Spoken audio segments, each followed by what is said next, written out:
Good morning, मैं जयशंकर पांडे। ये class 6 NCERT का चैप्टर 5 है, ज्योग्राफी। पृथ्वी के प्रमुख परिमंडल देखा रहा है। जीवन के लिए आवश्यक तत्व क्या है? भूमि, जल, हवा, पृथ्वी, ये सब है, इसमें मौजूद है। पृथ्वी का ठोस भाग जिस पर हम रहते हैं वही क्या कहलाता है? भूमंडल कहलाता है। पृथ्वी का ठोस भाग जिस पर हम रहते हैं क्या कहलाता है? भूमंडल कहलाता है।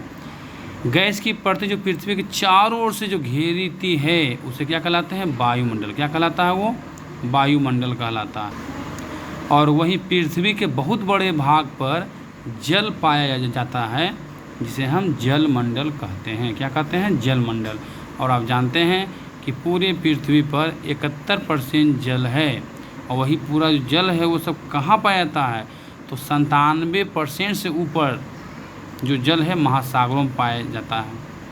और स्थल कितने परसेंट है? मात्र 29%।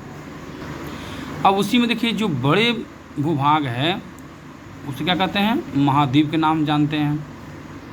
अब बोले क्या विश्व के सभी जो महासागर क्या एक दूसरे से जुड़े हुए हैं? बिल्कुल, विश्व के सभी महासागर आपस में एक दूसरे से जुड़े हुए हैं।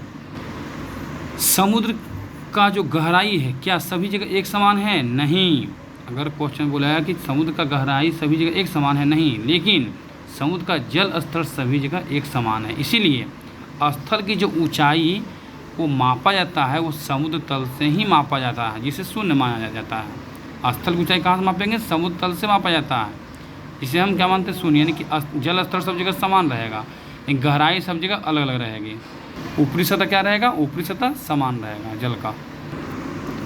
लिथास का अर्थ होता है पत्थर, एटमास का अर्थ है वाष्प, ह्यूडर का अर्थ होता है जल, और बायोस का अर्थ है जीवन।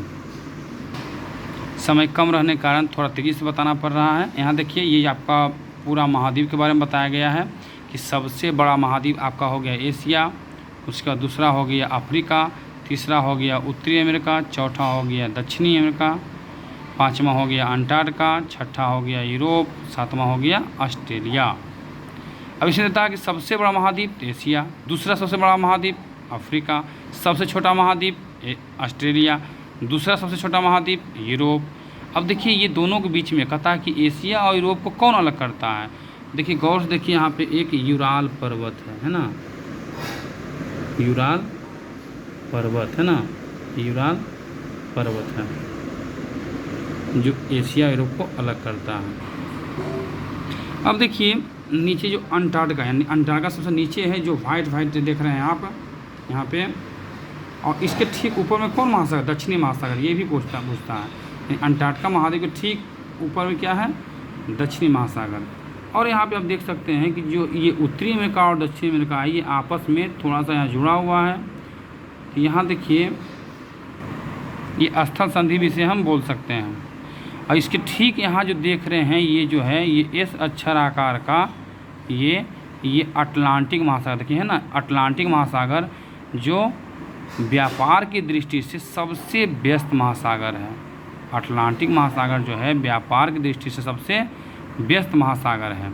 वहीं देखिए कहता है भारत के बारे में बोलता है कि भारत के ठीक नीचे कौन महासागर है? हिंद महासागर है। वही भारत के ठीक पश्चिम में अरब सागर, और इधर पूर्व में क्या है? भारत के पूर्व में बंगाल की खाड़ी है। लेकिन भारत के दक्षिण में क्या है? तो हिंद महासागर है। ठीक है।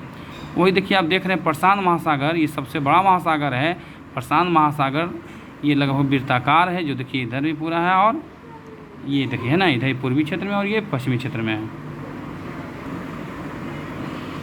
अब देखिए कह रहा है कि विश्व का सबसे ऊंचा, पूरे विश्व का सबसे ऊंचा अगर है तो कौन है? माउंट एवरेस्ट, जो 8,848। वहीं पूछेगा भारत में सबसे ऊंचा पर्वत कौन सा है? तो K2। विश्व में माउंट एवरेस्ट, लेकिन कहेगा कि कभी कोई देता क्वेश्चन कि भारत का सबसे ऊंचा कौन है? तो K2। अब बोलेगा देखिए गहराई है ना, विश्व का सबसे गहरा भाग जो है कौन महासागर? तो प्रशांत महासागर। कौन महासागर? प्रशांत महासागर। और इसी में एक मेरियाना गर्त है। प्रशांत महासागर में एक मेरियाना गर्त है जिसकी गहराई लगभग 11,022 मीटर है। पृथ्वी पर 7 प्रमुख महाद्वीप हैं, है ना, जो कौन कौन है? एशिया, यूरोप, अफ्रीका, अभी देख ही रहे थे। एशिया जो है विश्व का सबसे बड़ा महाद्वीप है। ये पृथ्वी के कुल क्षेत्रफल के 1/3 भाग में फैला हुआ है। और एशिया किधर है, ये भी देता है, पूर्वी गोलार्ध में स्थित है। पूर्वी गोलार्ध में है ना एशिया। देखिए इधर क्या है, पूर्व है, इधर पश्चिम है, तो एशिया किधर है, पूर्वी गोलार्ध है ना, उत्तर पूर्वी गोलार्ध में। कभी देता है पूर्वी गोलार्ध में या उत्तर पूर्वी गोलार्ध में एशिया। एशिया के पश्चिम में यूराल पर्वत है। पश्चिम है ना एशिया के पश्चिम में यूरोप है, उसी का क्या है, यूराल पर्वत है। एशिया के पश्चिम में यूराल पर्वत है, जो क्या करती है, इसे यूरोप से अलग करते हैं। यूराल पर्वत किसको अलग करती है, एशिया को और यूरोप को। यूरोप और एशिया जो है दोनों को जो संयुक्त भाग मिल जाएगा तो यूरेशिया यानी यूरोप और एशिया क्या कहलाता है, यूरेशिया कहलाता है। अब देखिए यूरोप के बारे में जानते हैं। यूरोप जो है एशिया से तो बहुत छोटा है, क्योंकि दूसरा सबसे छोटा महाद्वीप कौन सा है, एशिया। यूरोप एशिया से बहुत छोटा है। यह महाद्वीप एशिया के पश्चिम में स्थित है और आर्कटिक वृत्त इससे होकर गुजरती है। और यह 3 तरफ से जल से घिरा हुआ है। यूरोप कितने तरफ से, यूरोप जो है महाद्वीप वो 3 तरफ से जल से घिरा हुआ है। अफ्रीका की बात करें तो अफ्रीका एशिया के बाद विश्व का दूसरा सबसे बड़ा महाद्वीप है, जहाँ से पता है 3 रेखाएं गुजरती है। कौन कौन, कर्क रेखा, विषुवत या मकर, ये विषुवत, भूमध्य इसी का नाम है, विषुवत